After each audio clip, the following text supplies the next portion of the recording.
নমস্কাৰ, মোৰ নাম অনুপম শইকীয়া। আপোনালোকক পোনপ্ৰথমে মই স্বাগতম জনাইছোঁ মোৰ ইউটিউব চেনেল এডুডছ আছামলৈ। মূলতঃ এই ভিডিঅ'টোত মই আলোচনা কৰিব বিচাৰিছোঁ আগন্তুক যিখিনি ডাইৰেক্টৰেট অফ হেল্থ ছাৰ্ভিচৰ লগত ফেমিলি ৱেলফেয়াৰ, আয়ুষ ডিপাৰ্টমেণ্টকে আদি কৰি যিকেইটা বিভাগ সামৰি পেলাই আমাৰ হেল্থ ডিপাৰ্টমেণ্টৰ পৰীক্ষা হ'বলৈ গৈ আছে, সেই সম্পৰ্কত মোৰ অভিজ্ঞতাৰ ফালৰ পৰা আপোনালোকক মই দুটামান আজি কথা ক'ম। হয়তো 4th গ্ৰেডৰ পৰীক্ষা 19 তাৰিখে নিৰ্ধাৰিত হৈছে। মোৰ এই কথাকেইটাই হয়তো আপোনালোকক সহায় কৰিব, মই এইটো আশা ৰাখিছোঁ। প্ৰথম কথা, পৰীক্ষা এটা দিবলৈ যাওঁতে আমি তাৰ যিটো চিলেবাছ হয় তাৰ বিষয়ে দুই এটা কথা জনাটো প্ৰয়োজন। বহু বছৰ ধৰি হেল্থ ডিপাৰ্টমেণ্টে পৰীক্ষা পাতি আহিছে আৰু এই পৰীক্ষাত সাধাৰণতে চিলেবাছত আমি দেখা পাওঁ সাধাৰণ জ্ঞানৰ প্ৰশ্ন থাকে, তাৰপিছত বিজ্ঞানৰ কেইটামান কুৱেশ্যন দেখোঁ, লগতে ইংৰাজী থাকে আৰু গণিত থাকে। এতিয়া আমি আলোচনা কৰিম চিলেবাছৰ অন্তৰ্গত বিষয়সমূহৰ বিষয়ে। পৰীক্ষা হয়তো 2 ঘণ্টাৰ হ'ব পাৰে, নাইবা 1.5 ঘণ্টাৰ হ'ব পাৰে, 100 মাৰ্কৰো হ'ব পাৰে বা 50 নম্বৰো হ'ব পাৰে।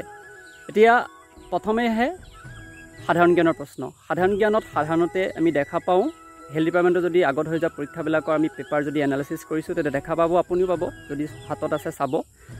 তাত অহা সাধাৰণ জ্ঞানৰ কুৱেশ্যনখিনিত বিশেষকৈ গুৰুত্ব দিয়া হয় জিঅ'গ্ৰাফীৰ ওপৰত, হিষ্ট্ৰীৰ ওপৰত। তাত ইকনমিক্সৰ কুৱেশ্যন নাহে, অসমৰ তেনেকুৱা কুৱেশ্যন আমি দেখা নাপাওঁ অসমৰ ভিত্তিক, আৰু ছায়েন্সৰ কুৱেশ্যন যথেষ্ট 20টা বা 10টা কুৱেশ্যন আহিবই, এইটো কম্পালচৰি টাইপৰ। গতিকে আপুনি তাৰ কাৰণে কি পঢ়িব? তাৰ কাৰণে সাধাৰণ জ্ঞানৰ যিকোনো কিতাপ আপুনি ল'ব পাৰে। বিশেষকৈ মই যিখন ফ'ল' কৰিছিলোঁ সেইখন হৈছে লুচেণ্ট জিকে, আৰু এখন মনোহৰ পাণ্ডেৰ লুচেণ্ট জিকে, যথেষ্ট সহায়ক কিতাপ। তাৰ পৰা মই গোটেইখিনি পঢ়িছোঁ, কেইবাবাৰো মই কিতাপ 2খন পঢ়িছোঁ, আপোনালোকেও পঢ়িব। আৰু দ্বিতীয় কথাটো হৈছে ছায়েন্সৰ পাৰ্ট 2। ছায়েন্সৰ পাৰ্ট 2 কাৰণে আপুনি লুচেণ্ট জিকে ফ'ল' কৰিব পাৰে, ইউটিউবৰ চেনেল চাব পাৰে, তেনেকৈ আপুনি প্ৰস্তুতি চলাব লাগিব। গোটেইবিলাক বস্তু আমি পঢ়িব নালাগে জিকে কিতাপখনৰ। বিশেষকৈ পলিটি পাৰ্ট 2 2 এটা কুৱেশ্যন আহে, কিন্তু ইকনমিক্স পাৰ্টটো আপুনি এৰি দিব পাৰে, কাৰণ ইকনমিক্সৰ এটা কুৱেশ্যনো তাত অহা দেখা নাপাওঁ। আৰু এটা পাৰ্ট হৈছে অসমৰ পাৰ্ট 2, তাৰ পৰাও কোনো ধৰণৰ আমি কুৱেশ্যন অহা আজিলৈকে দেখা পোৱা নাই। ইংৰাজীত আপুনি কি পঢ়িব? আগৰ পেপাৰখন চাব। আগৰ পেপাৰত যিখিনি টপিক আহিছে একদম সাধাৰণ বস্তুবিলাক আহে, আমাৰ পাৰ্ট অফ স্পীচৰ বস্তুখিনি আমি দেখা পাওঁ, আৰু লগতে ফ্ৰেজ ইডিয়মছবিলাকো আহে।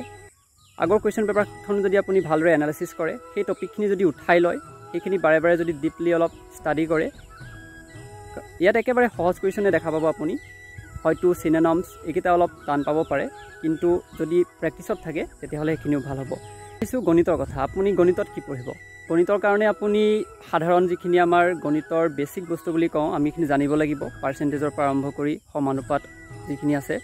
আৰু লগতে আমি যদি হেল্থ ডিপাৰ্টমেণ্টৰ পৰীক্ষা পেপাৰ আমি যদি এনালাইচিছ কৰোঁ, আমি ভালদৰে দেখা পাম তাত কি কৰে তেওঁলোকে 8ৰ যিখন আমাৰ টেক্সট বুক আছে SCRT, তাৰ পৰা এক্সাম্পলখিনি উঠাই দিয়ে। গতিকে সেই কিতাপখন যথেষ্ট গুৰুত্বপূৰ্ণ, আৰু লগতে 10ৰ পৰাও কেইটামান কুৱেশ্যন তেওঁলোকে দিয়ে, নিদিয়া নহয়। গতিকে তেনেকৈ পঢ়িব লাগিব, আমি এক্সাম্পলখিনি কৰিব লাগিব, আৰু যিমান পাৰোঁ মেথছৰ আমি প্ৰেক্টিছ কৰিব লাগিব।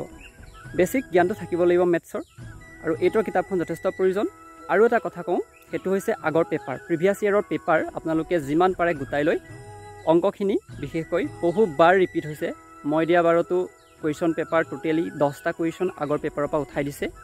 সেই ফালৰ পৰা মোৰ যথেষ্ট সহায় হৈছে, আৰু আশা কৰিছোঁ আপোনালোকে যদি তেনেকৈ পঢ়ে আপোনালোকৰো সহায়ক হ'ব। আগৰ পেপাৰৰ পৰা মেথছখিনি আপোনালোকে প্ৰেক্টিছ কৰক, আৰু ক্লাছ 8ৰ যিখন টেক্সট বুক হয় আপোনালোকে সেইখন একেবাৰে নেৰিব। তাৰ পৰা যিমানখিনি এক্সাম্পল আছে, এক্সাৰচাইজ কৰিব নালাগে, আপোনালোকে এক্সাম্পলখিনি যিমান পাৰে সিমানে আপোনালোকে এখন বহীত ধুনীয়াকৈ উঠাই লৈ কৰি পেলাওক। আৰু 19 তাৰিখে পৰীক্ষা হ'বলৈ গৈ আছে হেল্থ ডিপাৰ্টমেণ্টৰ 4th গ্ৰেডৰ, আৰু তাৰপিছতে নন টেকনিকেল 3rd গ্ৰেডৰ পৰীক্ষাখিনিও হ'ব। গতিকে আশা ৰাখিছোঁ আপোনালোকে এনেকৈ পঢ়ক আৰু যথেষ্টখিনি আপোনালোকৰ সহায়ক হ'ব। আৰু থাকিলে কি, ৰিজনিং প্ৰায় নাহেই, ৰিজনিঙৰ কথা আপোনালোকে চিন্তা নকৰিব, ৰিজনিং অহা দেখা পোৱা নাই। এইবাৰ টেকনিকেল পষ্টতো একেধৰণৰ কুৱেশ্যনেই আহিছে আগৰ দৰে, আৰু ৰিপিট হৈছে কুৱেশ্যনবিলাক মেথছৰ। গতিকে আশা ৰাখিছোঁ এইবাৰো তেনেধৰণৰ কুৱেশ্যনেই নন টেকনিকেলতো আমি দেখা পাম 3rd গ্ৰেড বা 4th গ্ৰেডত। হেল্থ ডিপাৰ্টমেণ্টৰ কাট অফৰ কথা সোধে, কাট অফ ক'ব গ'লে ইয়াত নিৰ্দিষ্টকৈ ক'ব নোৱাৰি, পৰীক্ষা যিহেতু লেভেলটো বহুত ইজি আহি যায় কেতিয়াবা। গতিকে আপুনি যদি 80ৰ পৰা 90ৰ ভিতৰত স্ক'ৰ ৰাখে, বা 90+ হ'লেতো কথাই নাই, মই 90+ হয়তো আছিল, 91 মান পাইছিলোঁ মই। আৰু বাকী ইয়াৰ পিছতে ৰিটেন পাছ হোৱাৰ পিছত আপোনালোকৰ কম্পিউটাৰ টেষ্ট আছে, আপোনাৰ ইণ্টাৰভিউ হৈছিলে, গতিকে সেইখিনি পৰ্যায়টো বেয়া নহয়, সহজে কুৱেশ্যন কৰিছিলে ইণ্টাৰভিউ বৰ্ডে। গতিকে প্ৰথম কথা আমি ৰিটেনটো ক্লিয়াৰ কৰিব লাগিব আৰু তাৰ কাৰণে আপোনালোকে যথেষ্ট কষ্ট কৰিব লাগিব। কষ্ট নকৰিলে একো লাভ নকৰে।